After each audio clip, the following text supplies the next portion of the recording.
മലയാളികൾക്ക് ഏറെ പ്രിയപ്പെട്ട നടിയാണ് ഗോപിക അനിൽ. ഗോപിക അനിലിനെയും ഗോവിന്ദ് പത്മസൂര്യയെയും അറിയാത്ത മലയാളികൾ തന്നെ കുറവായിരിക്കും. ഇരുവരും സോഷ്യൽ മീഡിയയിലും സജീവമാണ്. ബാലതാരമായി ബിഗ് സ്ക്രീനിലേക്ക് എത്തി വലിയൊരു ഇടവേളയ്ക്ക് ശേഷം മിനി സ്ക്രീനിലേക്ക് തിരിച്ചുവന്ന ഗോപികയ്ക്ക് ഇന്ന് ആരാധകർ ഏറെയാണ്.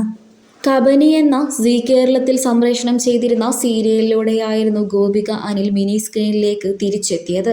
ഗോവിന്ദ് പത്മസൂര്യയും മലയാളികൾക്കെല്ലാവർക്കും അറിയാവുന്ന നടനും അവതാരകനുമാണ്. മിനി സ്ക്രീനിലൂടെ ജനപ്രീതി നേടിയ ഗോപിക അനിലും ഗോവിന്ദ് പത്മസൂര്യയും 2024 ജനുവരി 28-നായിരുന്നു വിവാഹിതരായത്.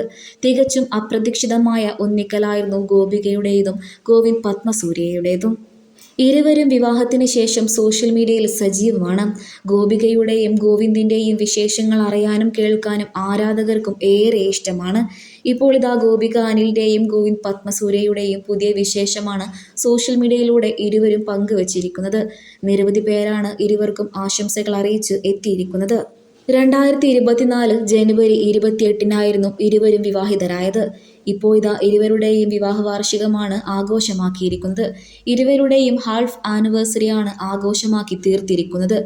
വിവാഹത്തിന് ശേഷം ഇരുവരും ഒരുമിച്ച് ജീവിക്കാൻ തുടങ്ങിയിട്ട് ഏകദേശം 6 മാസത്തോളമായി. ഇതിൻ്റെ സന്തോഷകരമായ വിശേഷത്തിൽ ഇരുവരും കേക്ക് മുറിച്ചുകൊണ്ടുള്ള ചിത്രങ്ങളും വീഡിയോകളുമാണ് ഗോവിന്ദ് പത്മസൂര്യയും ഗോപിക അനിലും സോഷ്യൽ മീഡിയയിലൂടെ പങ്കുവച്ചിരിക്കുന്നത്. നിരവധി പേരാണ് ഇപ്പോൾ ഇരുവർക്കും ആശംസകൾ അറിയിച്ച് എത്തിയിരിക്കുന്നത്.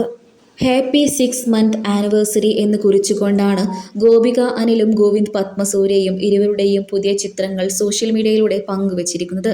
ഒരു കേക്കിന് മുമ്പിൽ ഇരിക്കുന്ന ചിത്രമാണ് ഗോപികയും ഗോവിന്ദ് പത്മസൂര്യയും സോഷ്യൽ മീഡിയയിലൂടെ പങ്കുവച്ചിരിക്കുന്നത്. ഇരുവരും പങ്കുവച്ച ചിത്രങ്ങൾ നിമിഷ സോഷ്യൽ മീഡിയയിലൂടെ വൈറലായത്.